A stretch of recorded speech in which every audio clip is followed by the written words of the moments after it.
Hey guys, welcome everyone. कैसे हैं आप सब? बढ़िया बढ़िया होंगे ऐसे मैं उम्मीद करता हूँ।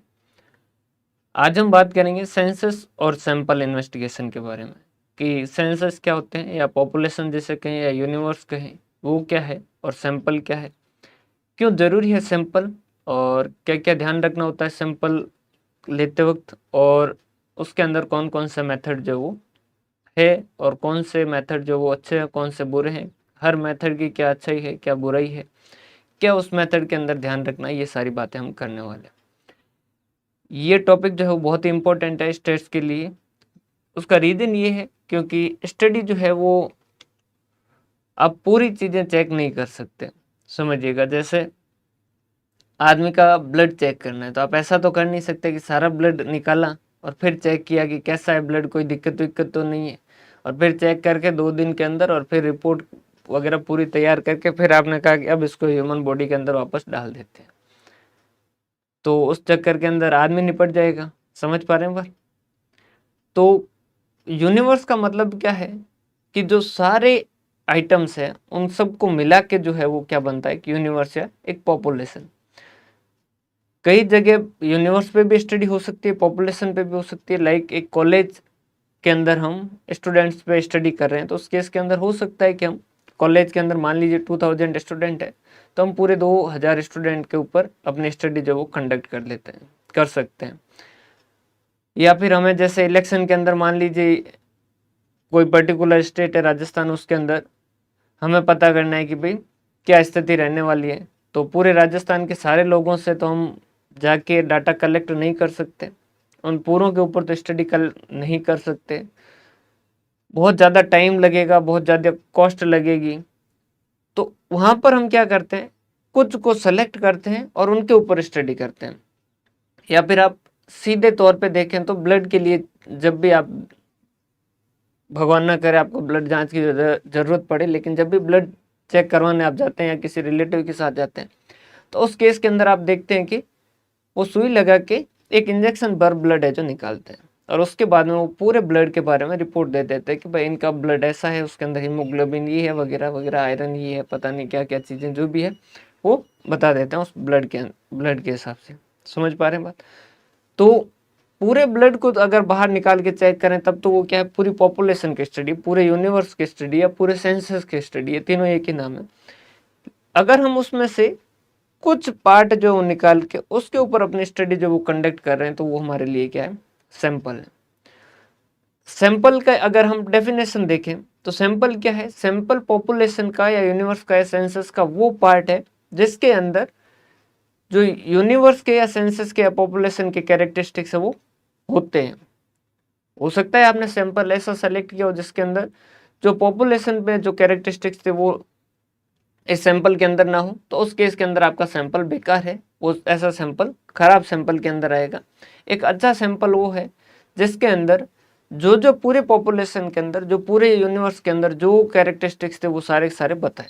मतलब पूरे ब्लड के अंदर कितना हीमोग्लोबिन वगैरह था, पूरी बॉडी के अंदर जो ब्लड है उसके अंदर कितना हीमोग्लोबिन है, अगर वो सैंपल जो है वो ये बता पा रहा है तो उस केस के अंदर हम सही है। क्या सर हम सैंपल के साथ 100% एक्यूरेसी ला सकते हैं क्या?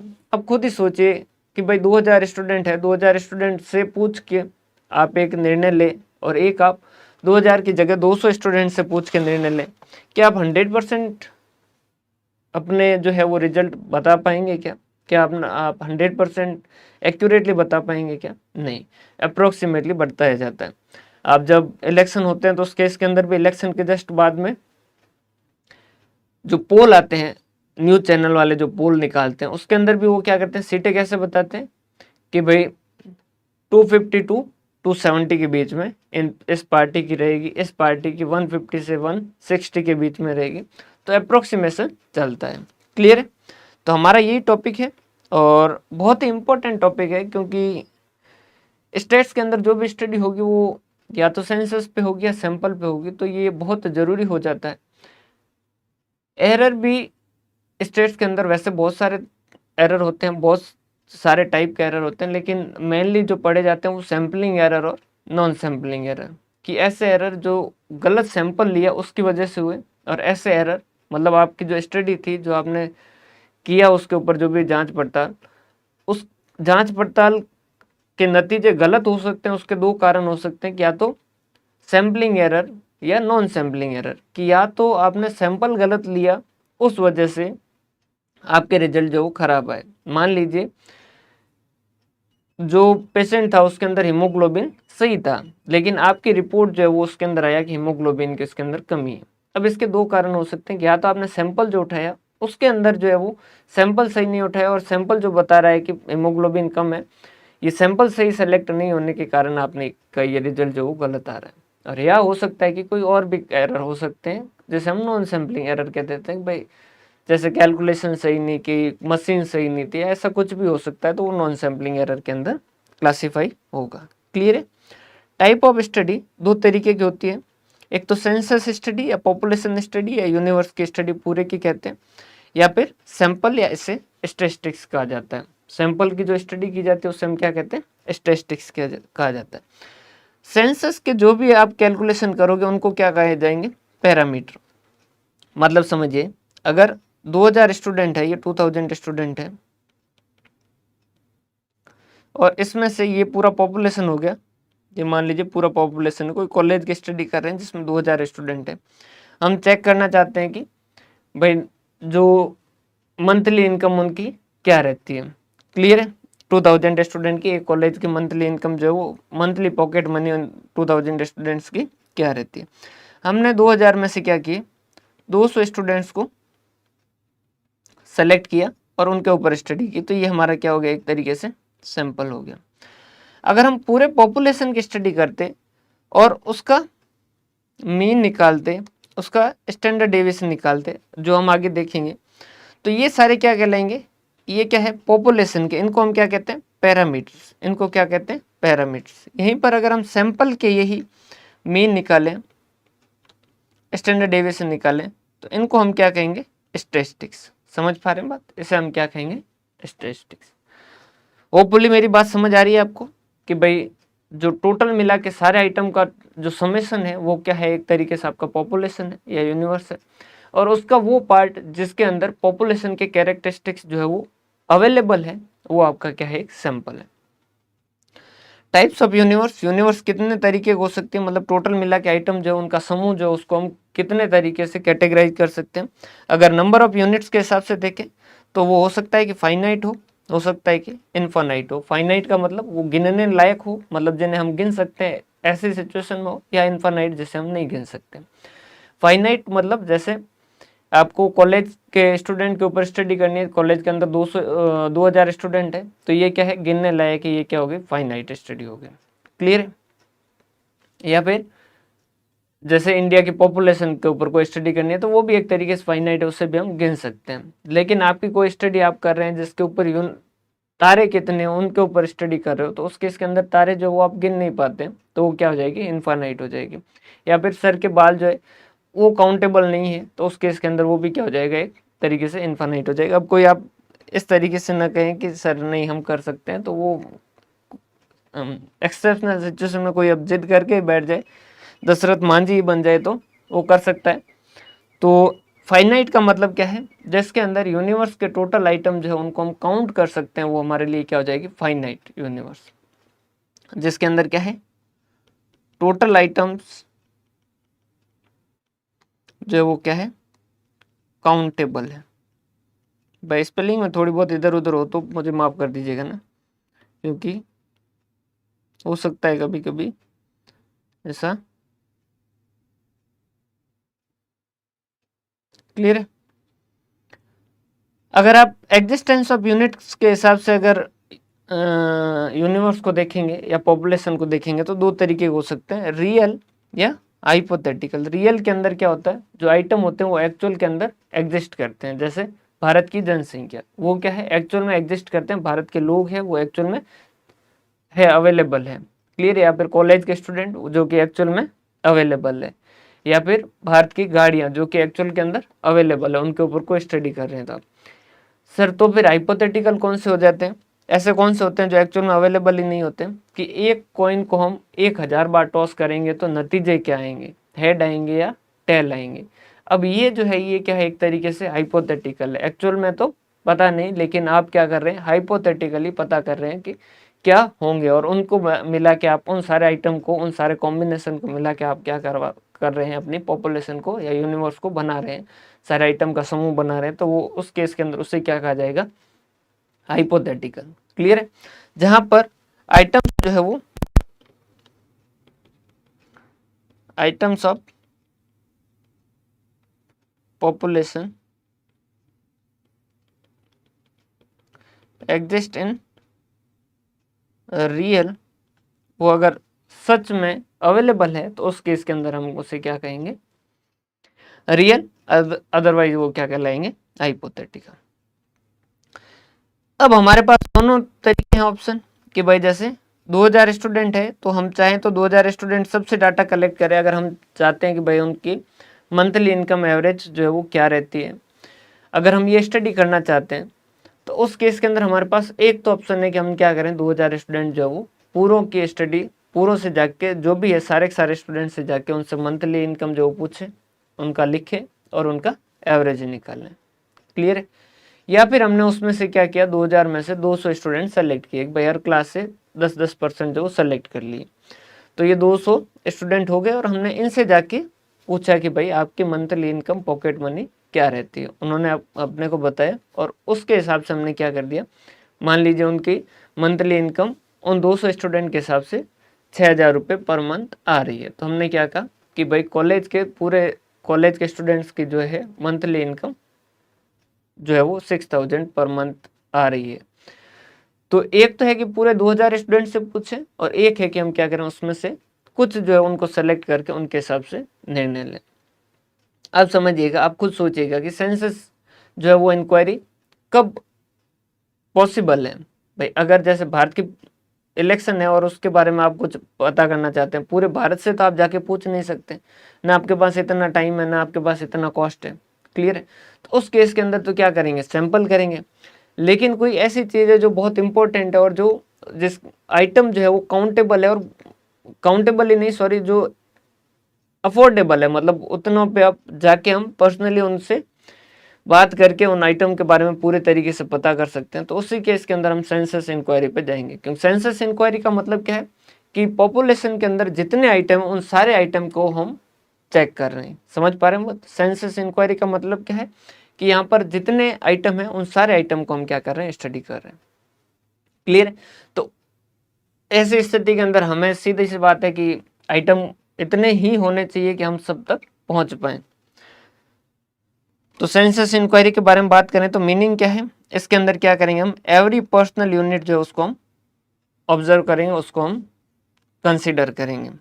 कंप्लीट एनुमरेशन या फिर इसे सेंसस इन्वेस्टिगेशन कहते हैं। कंप्लीट एनुमरेशन मतलब कि पूरी तरीके से जांच है। क्लियर। सेंसस इन्वेस्टिगेशन इसको कहा जाता है। सूटेबल कहाँ है ये, अब समझिएगा सूटेबल कहाँ। देखिए दो वर्ड आप आगे भी सुनेंगे, होमोजीनियस और हेट्रोजीनियस। होमोजीनियस और हेट्रोजीनियस क्या होता है, होमोजीनियस मतलब क्या हो गया,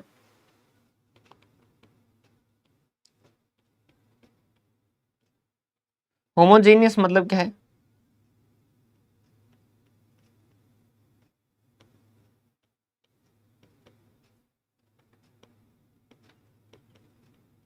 where all data are identical.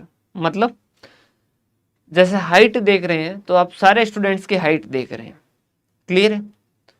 Heterogeneous क्या है, इसका जस्ट ऑपोजिट, जहां पर सारे आइटम जो है वो आइडेंटिकल नहीं है। मतलब कुछ जो है वो डाटा क्या है, स्टूडेंट्स की हाइट है, कुछ स्टूडेंट्स का वेट है, और कुछ डाटा जो है वो स्टूडेंट्स की इनकम है। ये तो हो गया होमोजीनियस, जहां पर सारे जो है वो डाटा एक जैसे। तब तो हो गया होमोजीनियस, जहां जैसे हम क्या कहते हैं, यूनिफॉर्म।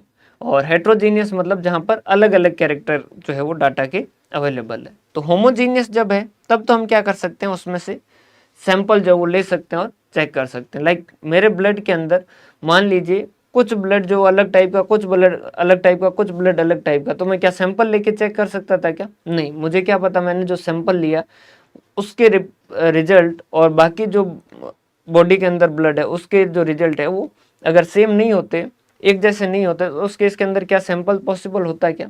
नहीं होता। समझ पा रहे बात।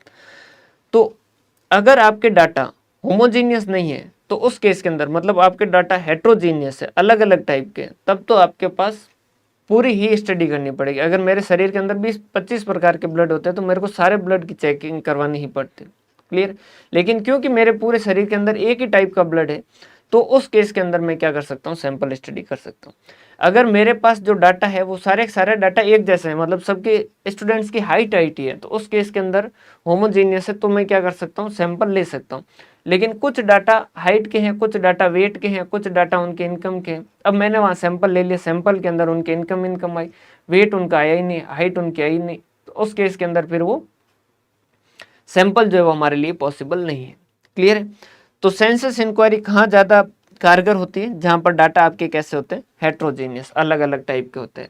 समझ पा रहे हैं बात, क्योंकि अलग अलग टाइप के तो सबको लेना ही पड़ेगा, तो आपको कंप्लीट स्टडी करनी पड़ेगी। या फिर आपकी क्या है, हाई डिग्री ऑफ, और एंड भी कह सकते हैं, high degree of accuracy required. अगर आपको एक्यूरेसी चाहिए बहुत ज़्यादा, तो उस केस के अंदर आप क्या कीजिए, सारे जो ब्लड है उसको चेक कीजिए। अगर आपको 100% चाहिए तो ब्लड का यहाँ से एग्जाम्पल नहीं बैठेगा। हाई डिग्री ऑफ एक्यूरेसी, अगर आपका इन्वेस्टिगेशन ऐसा है, मान लीजिए 5 लोग हैं और 5 लोगों में से किसी एक ने क्या किया, चोरी की, तो उस केस के अंदर इन्वेस्टिगेशन कैसा होगा, 5 लोगों से स्टडी करेंगे, क्योंकि आपको हाई डिग्री ऑफ एक्यूरेसी चाहिए, आप किसी एक को सीधा विक्टिम नहीं बना सकते। क्लियर है। मेरिट्स इसके क्या है, मोर रियलाइबल होना ही है। जब आप कंप्लीट जो है वो इंफॉर्मेशन गैदर कर रहे हो, कंप्लीट स्टडी कर रहे हो, तो आपके जो रिजल्ट है वो मोर रियलाइबल होंगे। और डिटेल इंफॉर्मेशन, समझिएगा यहाँ पर क्या होती है, डिटेल इंफॉर्मेशन मिलती। आगे सैंपल के अंदर यहीं पर पढ़ेंगे हम इन डेप्थ, समझिएगा। यहाँ तो हम क्या कहते हैं, यहाँ हम क्या कह रहे हैं, डिटेल इंफॉर्मेशन, वहाँ क्या कहेंगे, इन डेप्थ। यहाँ पर क्या होता है, पूरी, क्योंकि सारे चेक करें तो पूरी डिटेल के अंदर आपको स्टडी मिलेगी। वहाँ पर सैंपल के अंदर क्या होता है, छोटा सा टुकड़ा लेके, छोटा सा पार्ट लेके उसको स्टडी कर रहे हो, तो आप स्टडी गहरी कर सकते हो। यहाँ पर स्टडी को गहरी नहीं कर सकते, क्योंकि आपके पास डाटा बहुत सारे हैं, तो आप गहरी नहीं कर सकते, लेकिन कंप्लीट कर सकते हो, मतलब आपकी डिटेल्ड इंफॉर्मेशन आपके पास आएगी। लेकिन यहीं पर सैंपल होगा तो वहाँ पर क्या होगा, क्योंकि छोटा सा टुकड़ा है, तो उसके ऊपर आप गहनता से जांच कर सकते हैं। मान लीजिए आपका सिलेबस जो वो बहुत बड़ा है, तो उस केस के अंदर आप कैसे करेंगे, डिटेल स्टडी करेंगे। भाई सबको पढ़ना है, लेकिन आपके पास सिर्फ 2 ही टॉपिक हो, तो आप क्या करेंगे, उसकी इन डेप्थ स्टडी कर सकते हैं, मतलब गहराई से स्टडी कर सकते हैं। क्लियर। मेरिट्स क्या है, मोर एक्सपेंसिव, सीधी सी बात है कि भाई ज़्यादा टाइम लगेगा, ज़्यादा कॉस्ट लगेगा, ज़्यादा लेबर लगेगा, क्योंकि सारा चेक करने हैं। और इम्पॉसिबल, ये इम्पॉसिबल है ना, इम्पॉसिबल इन सर्टेन सर्कमस्टांसेस। बहुत सारी जगह पे ऐसा होता है कि जहाँ पर ये पॉसिबल नहीं होता है कि पूरे इंडिया पे आप कुछ रिसर्च कर रहे हैं, तो उस केस के अंदर पूरे इंडिया के लोगों से मिल के, उनसे बात करके, उनके बारे में डाटा कलेक्ट करना नॉर्मली इम्पॉसिबल टाइप का सिचुएशन हो जाती है। या फिर आपकी यूनिवर्स जो है वो क्या है, इनफाइनाइट है। जैसे तारों के ऊपर स्टडी करनी है, जब तारे ही गिनने लायक नहीं है, तो आप उसको पूरे कंप्लीट उसकी स्टडी नहीं कर सकते। या फिर सर के बाल जो कि अनकाउंटेबल है, तो उस केस के अंदर आप पूरी स्टडी जो वो नहीं कर पाएंगे। क्लियर है। इसके जस्ट अगेंस्ट के अंदर क्या है, सैंपल इंक्वायरी। जब हमें सारे को नहीं करके, जैसे ये 2000 स्टूडेंट है, इस 2000 स्टूडेंट में से हमने क्या किए, सेलेक्ट किए, मान लीजिए 200 स्टूडेंट्स, और इनके ऊपर जांच कर रहे हैं। या फिर जैसे ये कंप्लीट ब्लड है, इसमें से एक छोटा सा पार्ट जो ब्लड का लिया और इसके ऊपर हम जांच कर रहे हैं, तो ये हमारी क्या हो जाएगी, सैंपल इंक्वायरी। अब सैंपल इंक्वायरी जो है, इसके अपने फायदे हैं, अपने इसके नुकसान है। मेरिट तो क्या है, सबसे पहले सेविंग, भाई क्योंकि अब आप छोटे से पूरा ब्लड नहीं जांच रहे हैं, ब्लड का एक छोटा सा पार्ट जांच रहे हैं। क्लियर। 2000 स्टूडेंट से आप डाटा कलेक्ट करके उनके ऊपर स्टडी नहीं कर रहे हैं, 200 स्टूडेंट से कर रहे हैं, तो आपका टाइम बचेगा क्या, हाँ जी सर बचेगा। पैसा बचेगा क्या, बचेगा। सही समझ पा रहे हैं बात। लेबर बचेगा क्या, लेबर बचेगा। इन डेप्थ स्टडी कर रहे हैं, मान लीजिए आपको सिलेबस के अंदर 100 चैप्टर दिए जाए, तो उस केस के अंदर आप 100 चैप्टर को सरसरी नज़र से देखेंगे। अगर आपके 2 चैप्टर दिए जाए, तो आप उन 2 चैप्टर के बारे में डिटेल स्टडी जो वो कर सकते हैं। रिलायबिलिटी, रिलायबिलिटी इसकी वैसे सीधा तो नहीं कह सकते कि रिलायबल ही होगा, इसकी रिलायबिलिटी डिपेंड करता है बहुत सारे फैक्टर पे, कि आपने सैंपल किस तरीके से लिए, कि आपका सैंपल सही तरीके से लिया गया या नहीं लिया गया। तो एक तरीके से ये रिलायबल भी होता है, क्योंकि आज के टाइम के अंदर ज़्यादातर जो स्टडी है वो किसके ऊपर रहेगी, आपकी सैंपल स्टडी पे रहेगी। आप पूरे डाटा कलेक्ट करके, पूरे डाटा पे इंफॉर्मेशन जो वो कलेक्ट करके एनालिसिस करना थोड़ा भारी हो जाता है। मोर साइंटिफिक मेथड, जो सेंसस है वो क्या है, ट्रेडिशनल है, पुराना मेथड है, सैंपल जो वो नया मेथड है। क्लियर है? या फिर आप इसको यूं भी देखते हैं, कई बार आप घर के अंदर जब चाय बनाते हैं तो क्या चाय जब चेक करते हैं तो क्या पूरी चाय जो पी के चेक करते हैं क्या? नहीं, आपने चाय में से थोड़ा सा चाय का टुकड़ा लिया, मतलब थोड़ी सी चाय ली और आपने चेक किया, शक्कर बराबर, चाय बराबर, इलायची बराबर, बढ़िया उबाल मारी हुई है, तो उस केस के अंदर हाँ के बस बढ़िया। समझ पा रहे हैं बात? आपने लिया इतना सा सैंपल और आपने पूरी पॉपुलेशन के बारे में अपना निर्णय बना लिया। क्लियर? तो ये मोर साइंटिफिक है। पुराने टाइम के अंदर जो है उसको ट्रेडिशनल मेथड कहा जाता है और इसको साइंटिफिक मेथड कहा जाता है। रोनाल्ड फिशर जो है उसने क्या किए थे, 4 प्राइमरी एट्रीब्यूट बताए थे कि भाई अगर आप सैंपल इंक्वायरी कर रहे हैं तो ये 4 उसके अंदर गुण होने चाहिए। रोनाल्ड फिशर के 4 एट्रीब्यूट जो वो क्यों इतने इंपॉर्टेंट है कि सर आपने उसको अलग से लिखा है, उसका रीजन है कि रोनाल्ड फिशर जो है वो स्टेट्स की दुनिया में उनका बहुत बड़ा नाम है। आगे जब पढ़ेंगे और चैप्टर्स तो उसके अंदर जैसे जैसे पढ़ेंगे तब तब आपको पता चलेगा कि रोनाल्ड फिशर का जो कंट्रीब्यूशन है वो बहुत अच्छा है। तो उन्होंने कहा कि भाई देखो, एक तो एडेप्टेबिलिटी होनी चाहिए जो आपके सैंपल है उनकी, स्पीड होनी चाहिए, मतलब आप आसानी से उससे कलेक्ट कर पाए वगैरह, इकोनॉमिक होना चाहिए, हर मामले में सस्ता होना चाहिए, इकोनॉमिक होना चाहिए इन टाइम के मामले में, इन मनी के मामले में, इन लेबर के मामले में, और साइंटिफिक नेचर के होने चाहिए। ध्यान रख लीजिएगा। बाकी एक बार देखने लायक चीज है कि उन्होंने 4 पॉइंट बताए थे तो वो आपको पता होना चाहिए। डीमेरिट्स क्या है, अब आप खुद ही सोचिए कि भाई आप 2000 स्टूडेंट की जगह 200 स्टूडेंट से डाटा कलेक्ट कर रहे हैं तो आपको 100% श्योरिटी तो नहीं मिलेगी, आपके डाटा अप्रोक्सीमेटेड रहेंगे। समझ पा रहे हैं बात? तो क्या लिखा है, लैक कंप्लीट करेक्टनेस, कंप्लीट आपको करेक्टनेस जो वो नहीं मिलेगी। नॉट सूटेबल इन हेट्रोजीनियस, अगर हेट्रोजीनियस डाटा है, मतलब कि कुछ हाइट है, कुछ वेट है, कुछ इनकम है, तो उस केस के अंदर सैंपल नहीं ले सकते, क्योंकि सैंपल में मान लीजिए आपकी हाइट और वेट तो आ गए लेकिन इनकम नहीं आई, तो उस केस के अंदर आपकी स्टडी तो फेल हो जाएगी। क्लियर है? और biasness can destroy study. Biasness क्या होता है, पक्षपात। जैसे हर बड़े बेटे को हमेशा मन के अंदर ये रहता है कि उसके छोटे भाई का घर के अंदर ज्यादा लाड प्यार होता है और मेरा कम होता है, या फिर हर लड़के को हमेशा मन के अंदर ये रहता है कि पिताजी उससे कम प्यार करते हैं और सिस्टर से ज़्यादा प्यार करते हैं, उनका ज़्यादा लाड रखते हैं, उनका ज़्यादा ध्यान रखते हैं, और लड़के को बेचारे को पीटने में ही लगे रहते हैं। क्लियर? तो ये होता है क्या, बायसनेस, पक्षपात। अब इसमें क्या होता है, जैसे सैंपल जब सेलेक्ट कर रहे थे तो जो इन्वेस्टिगेटर था, जो जांच पड़ताल कर रहा था, अगर उसके मन में कुछ पहले से मन में बायसनेस है, कुछ पक्षपात है, तो उस केस के अंदर वो सैंपल भी उसी तरीके से लेगा। समझ पा रहे हैं बात? जैसे एक इंडस्ट्री के वर्कर के ऊपर स्टडी करनी है, अब जो स्टडी करने वाला है वो चाहता है, वो उसके मन के अंदर ये है कि इंडस्ट्रियल वर्कर की जो फाइनेंशियल पोजीशन है वो बहुत ही खराब है और बहुत ही गरीब है, तो वो सेलेक्ट भी कैसे करेगा, जो एकदम उन वर्कर में से जो गरीब वर्कर है उनको सेलेक्ट करके सैंपल रखेगा। किसी और इन्वेस्टिगेटर को लगता है कि नहीं यार, इंडस्ट्रियल वर्कर की पोजीशन ठीक है, अच्छी खासी, कोई दिक्कत वाली बात नहीं, तो वो थोड़े ढंग के वर्कर को सेलेक्ट करके उनके ऊपर स्टडी कर लेगा। Specific knowledge required, specific knowledge 2 case के अंदर हो गई यहाँ पर। पहले तो सैंपल किस तरीके से लें, सबसे बड़ी तो ये आपको एडिशनल नॉलेज चाहिए, सैंपल किस किस तरीके से हो सकते हैं, इस पर्टिकुलर केस के अंदर किस तरीके से सैंपल लेना ज़्यादा सही रहेगा। सूटेबल, ये कहाँ सूटेबल होते हैं, जहाँ वाइड एरिया है और लेस एक्यूरेसी रिक्वायर्ड। बहुत बड़ा एरिया है तो वहाँ पर आप सेंसस इंक्वायरी नहीं कर सकते, तो आप सैंपल इंक्वायरी कर लीजिए। या इन्फानाइट यूनिवर्स है तो उस केस के अंदर सैंपल पे जाना पड़ेगा। डेंजर ऑफ लूजिंग यूनिवर्स, अगर ऐसा है कि पूरे यूनिवर्स को जांचने बैठे तो यूनिवर्स ही खत्म हो जाएगा। जैसे अपन कह रहे थे कि पूरे बॉडी के ब्लड को अगर जांचने बैठ गए तो उस केस के अंदर हो सकता है कि बॉडी में से पूरा ब्लड निकाल के लैब में डाला, जांच किया और हम लैब ने कहा ओके कोई दिक्कत नहीं है, अब वापस डाल दो, तब तक आदमी जो वो निपट लिया। तो अगर ऐसी सिचुएशन है तो उस केस के अंदर भी दिक्कत हो सकती है।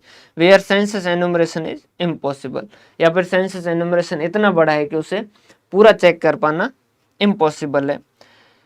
In study of social economic और बिजनेस प्रॉब्लम, क्योंकि इसके अंदर भी एरिया बड़ा होता है तो यहाँ पर भी ज़्यादातर जो वो सैंपल ही होता है और होमोजीनियस डाटा है, तो उसके इसके अंदर आपके लिए सैंपल स्टडी जो वो एक अच्छा ऑप्शन आपके पास रहेगा। उम्मीद कर रहा हूँ कि यहाँ तक आपको अच्छे से समझ आ रहा होगा, कोई दिक्कत वाली बात नहीं होगी। डिफरेंस बिटवीन, और थोड़ा कमेंट के जरिए बताएं कि कैसा समझ आ रहा है नहीं आ रहा है, जो भी है आपको अपना रिव्यू जरूर दें। Difference between census and sampling method, कि सेंसस और सैम्पलिंग मेथड के अंदर फर्क क्या है। सीधी सी बात आपको समझ आ रहा है कि भाई सेंसस के अंदर आप क्योंकि पूरी जांच कर रहे हैं तो आपको डिटेल मिलता है, यहाँ पर क्योंकि थोड़ा सा पार्ट जांच रहे हैं तो उसके अंदर इन डेप्थ जो वो इंफॉर्मेशन मिलती है। सेंसस में क्योंकि पूरा जांच कर रहे हैं तो आपको बायसनेस की तो कोई दिक्कत ही नहीं बची। यहाँ पर बायसनेस की दिक्कत हो सकती है कि आपने जो सैंपल लिया उसमें बायसनेस हो सकता है। सैम्पलिंग एरर का तो उधर चिंता ही नहीं रहेगी अगर कंप्लीट जांच रहे हैं। यहाँ पर सैम्पलिंग एरर का भी दिक्कत रह सकता है कि आपने जो सैंपल लिया उसकी वजह से गलत होगा। काफ़ी सारे हो सकते हैं, जैसे नेचर ऑफ इन्वेस्टिगेशन। अगर आपका नेचर ऑफ इन्वेस्टिगेशन ऐसा है जिसमें हाई एक्यूरेसी चाहिए तो आप कहाँ जाइए, सेंसस के अंदर। आपका एरिया बड़ा है, एक्यूरेसी थोड़ी बहुत इधर उधर होगी तो भी चलेगी, सैंपल पे चले जाइए। टाइम पैसा दबा के पड़ा है, टाइम भी दबा के पड़ा है, मजदूर भी बहुत सारे हैं, पूरा कीजिए। अगर सब थोड़े थोड़े हैं तो सैंपल पे चले जाइए। स्कोप एंड एक्यूरेसी, कैसी एक्यूरेसी चाहिए उसके ऊपर डिपेंड करेगा। नेचर ऑफ यूनिट, होमोजीनियस है तो उसके इसके अंदर आप सैंपल ले लीजिए। हेट्रोजीनियस है तो आप सेंसस इंक्वायरी पे जाइए। सूटेबिलिटी, कौन सी सर अपन ने ऊपर देखी है कौन कौन सी जगह पे सेंसस जो वो सूटेबल होता है और कौन कौन सी जगह पे, जैसे इन्फानाइट है तो उसके इसके अंदर आपको सैंपल जो वो सूटेबल होता है। क्लियर है, जहाँ पर बहुत कम से है, पॉपुलेशन बहुत कम है तो उसके इसके अंदर आप सेंसस पे चले जाइए। साइंटिफिक बेसिस सेंसस जो वो ट्रेडिशनल के अंदर आता है और सैंपल जो है वो न्यू एंड साइंटिफिक के अंदर आता है। क्लियर। एसेंशियल ऑफ सैम्पलिंग, अब जो आप सैंपल ले रहे हैं उस सैंपल के अंदर क्या क्या चीज़ें होनी चाहिए। सबसे पहली बात तो रिप्रेजेंटेटिवनेस। आपने 2000 स्टूडेंट की मंथली इनकम पे आप स्टडी कर रहे थे, उसमें से जो 200 स्टूडेंट आपने सेलेक्ट किए वो हाई इनकम वाले सेलेक्ट कर लिए और उसके हिसाब से आपने कहा कि मंथली इनकम हर स्टूडेंट की जो पॉकेट मनी 1 लाख रुपए, जबकि ऐसा नहीं है। तो आपके क्या होने चाहिए, जो पॉपुलेशन के कैरेक्टरिस्टिक्स है वो आपके सैंपल के अंदर होने चाहिए। आपका सैंपल जो है उस पॉपुलेशन को क्या करना चाहिए, रिप्रेजेंट करना चाहिए। क्लियर है। दूसरा क्या होता है, इंडिपेंडेंस इन सिलेक्शन, कि भाई सैम्पलिंग जब आप कर रहे हैं, सैम्पलिंग जब आप कर रहे हैं तो उस केस के अंदर क्या होता है, कई बार यूनिट्स जो होती है वो कैसी होती है, डिपेंडेंट होती है, और कई बार क्या होती है, इंडिपेंडेंट। जैसे आप कपल के बारे में इंक्वायरी कर रहे हैं, क्लियर है, तो उस केस के अंदर मान लीजिए आपने किसी एक मेल को जो वो सेलेक्ट किया, तो सीधी सी बात है उसकी फीमेल को भी सिलेक्ट करना होगा। तो ये क्या होगी, डिपेंडेंस। समझ पा रहे बात, एक डाटा जो है उसके ऊपर दूसरा डाटा जो डिपेंडेंट है। दूसरा जस्ट इसके ऑपोजिट कि सारे सारे ऐसे ही है, बैचलर ही है और उनके ऊपर स्टडी कर रहे हैं, तो आप किसी भी को सेलेक्ट करें कोई फर्क नहीं पड़ता। जहां पर एक का सिलेक्शन होने पर दूसरी यूनिट का सिलेक्शन उसके ऊपर डिपेंडेंट हो जाता है, तो उस केस के अंदर हम क्या कहते हैं, डिपेंडेंट। तो डिपेंडेंट अगर है तो उस केस के अंदर तो आपको क्या करना होगा, पूरे को ही जांच करनी होगी। समझ पा रहे हो, फिर तो आप सैंपल कैसे लेंगे, क्योंकि एक को लोगे तो उसके हिसाब से दूसरा उसको लेना पड़ेगा, तब तो फिर सैंपल आपका फिक्स होने लगेगा। फिर दूसरे के हिसाब से तीसरे को लेना पड़ेगा, तब तो फिर आपके सैंपल का कोई मतलब ही नहीं रहा। लेकिन इंडिपेंडेंट है, ऐसा कोई नहीं है, आप चाहे जिसको सेलेक्ट करें, आपको कोई तरीके की दिक्कत नहीं है। तो उस केस के अंदर आप क्या कर सकते हैं, सैंपल ले सकते हैं। तो सैंपलिंग जो है वो कब ले सकते हैं, इंडिपेंडेंस सिलेक्शन, अगर सिलेक्शन के अंदर इंडिपेंडेंस है तो कर सकते हैं। और होमोजेनिटी इन 2 और मोर सैंपल्स, ये समझिएगा, एक पॉपुलेशन से एक सैंपल लिया, ये पॉपुलेशन है 2000 स्टूडेंट है, इसमें से आपने एक सैंपल लिया 200 स्टूडेंट का और आपने इसके हिसाब से कहा कि मंथली इनकम जो है वो 6000 रुपीज़ है। आपने एक और सैंपल लिया 200 का, तो उसके भी अप्रोक्सीमेटली क्या आने चाहिए, मंथली इनकम उसके हिसाब से भी क्या आने चाहिए, 6000। अब यहाँ तो आ रहे हैं 60,000 रुपये, यहाँ आ रहे हैं 60,000, तो फिर आपके क्या कहा का आपके सैंपल हो गए, समझ पा रहे हो? तो सैंपल ऐसे होने चाहिए जिनके अंदर अगर 2 सैंपल लें या 2 से ज़्यादा सैंपल लें तो उनके अंदर होमोजेनिटी, एक रूपता, यूनिफॉर्मिटी दिखनी चाहिए। और एडुकेसी, सैंपल इतना छोटा भी नहीं हो जाना चाहिए कि 2000 स्टूडेंट हैं उनके ऊपर स्टडी करनी है। मान लीजिए आपने क्या किया, 2000 स्टूडेंट है, इनके ऊपर उनसे डाटा कलेक्ट करना और इनकी एवरेज इनकम पता करनी। आपने क्या किया, 2000 में से 2 स्टूडेंट सेलेक्ट किया, आपने कहा ये मेरा सैंपल, इन दोनों से पूछा बता कितनी इनकम, इसने कहा 10,000, दूसरे से पूछा कितना, 20,000, उसने दोनों का एवरेज निकाला 15,000 इनकी मंथली इनकम। तो सैंपल इतना छोटा भी नहीं होना चाहिए। समझ पा रहे हैं बात? ऑब्जेक्ट ऑफ सैम्पलिंग, सैंपल क्यों लिए जाते हैं? पहली बात तो उस वजह से लिए जाते हैं कि हम अगर कंप्लीट जो है उसका स्टडी नहीं कर पाते तो उस केस के अंदर हमें सैंपल लेना पड़ता है। To obtain information about universe, अब पूरे 2000 स्टूडेंट के बारे में हमें जानना है तो हमें सैंपल लिया और उसके हिसाब से स्टडी करके हम उनके बारे में जानने की कोशिश कर रहे हैं। To estimate parameters of universe, universe का मीन क्या होगा, यूनिवर्स का स्टैंडर्ड डेविएशन क्या होगा, वो जानने के लिए हम क्या करते हैं, सैंपल लेते हैं, सैंपल का मीन निकालते हैं, स्टैंडर्ड डेविएशन निकालते हैं, फिर अप्रोक्सीमेशन करते हैं कि भाई कितना होगा यूनिवर्स का। उसके अंदर एरर जो होते हैं उनको हम कंसिडर करते हैं, भाई कितना एरर हो सकता है, उसको कंसिडर करके हम ऐसा 100% नहीं बताते, हम ये बता सकते हैं कि भाई 85 to 90 हो सकता है, 100% भी बताएं, लेकिन 100% बताने से ज़्यादा, जैसे 85 to 90 के बीच में हो गया, ऐसा कुछ बताते हैं। टेस्टिंग ऑफ रिलायबिलिटी, अब हमने क्या किया, जैसे सैंपल लिया, सैंपल के हिसाब से मीन निकाला, स्टैंडर्ड डेविएशन निकाला, अब हमें लग रहा है कि यार ये सही है या नहीं है, तो हमने क्या किया, एक और सैंपल लिया और उसके बाद में हमने पता किया कि भाई सही है या नहीं है। या फिर testing correctness of census investigation, आपने सेंसस इन्वेस्टिगेशन किया, पूरे भारत की जनसंख्या जो वो गिनी और उनकी एवरेज इनकम जो पता की। क्लियर है? अब आपकी स्टडी जो वो सही है या नहीं है वो चेक करना है तो कैसे करेंगे? आपने क्या किया, एक छोटा सा इलाका लिया, वहाँ मतलब उसको एज ए सैंपल लिया और उसके डाटा कलेक्ट किए और उनका एवरेज निकाला, आपने देखा कि इससे मिलता जुलता है, तो आपने कहा अच्छा सेंसस इन्वेस्टिगेशन जो वो सही है एक तरीके से। क्लियर है? प्रिसिशन ऑफ सैम्पलिंग, सैंपल जो वो अच्छा कब होगा, शुद्ध कब होगा, तो उसके लिए क्या होता है, when the range of limits are more degree of reliability is more, when it is less the degree of reliability is less. समझिएगा, जैसे आपको कहा गया 16 ओवर चल रहा है और स्कोर जो है वो हो चुका है 163। आपसे पूछा गया कि भाई 20 ओवर में कितने रन बनेंगे, 20 ओवर में कितने रन बनेंगे। आपसे पूछा गया कि सिंगल डिजिट में बताना, आपने कहा कि 200 बताया, 200। आपको कहा कि नहीं तुम एक काम करो 5 के रेंज में बता दो, आपने कहा कि 198 to 203। उन्होंने पूछा कि नहीं 10 के रेंज में बता दो, आपने कहा 195 to 205। आपको कहा कि नहीं अब 20 के रेंज में बता दो, आपने कहा 190 to 210।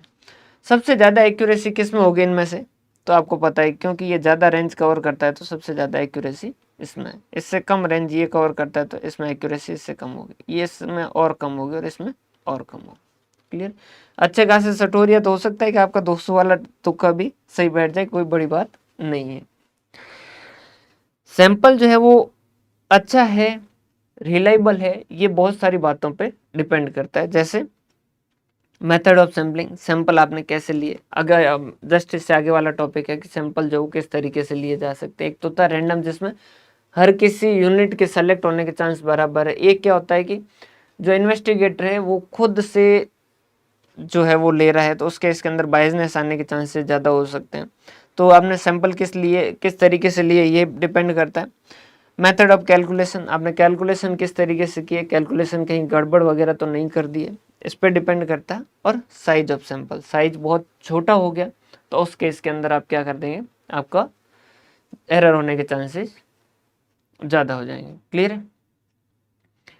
Inertia of large number करके हमने एक पढ़ा भी था शुरुआत के अंदर कि जैसे जैसे सैंपल साइज बढ़ेगी वैसे वैसे हम क्या करेंगे, सैंपल के कैरेक्टरिस्टिक्स और पॉपुलेशन के कैरेक्टरिस्टिक्स नज़दीक आते जाएंगे।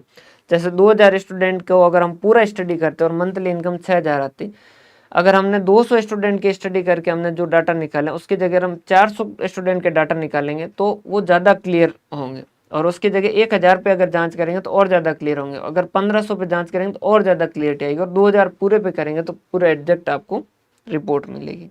क्लियर? तो यहाँ तक अपन देखते हैं आज, और नेक्स्ट जो है वो अगले सेशन के अंदर मेथड ऑफ सैम्पलिंग करेंगे।